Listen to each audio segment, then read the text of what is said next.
You say that you have implanted your highest goals into the heart of those grand passions of yours, and then they became your virtues and your joys? If only I could be so lucky.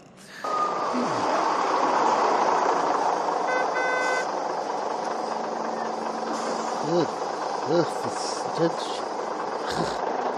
it's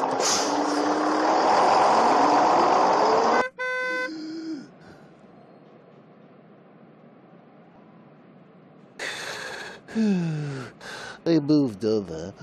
Oh, maybe things will be better over here.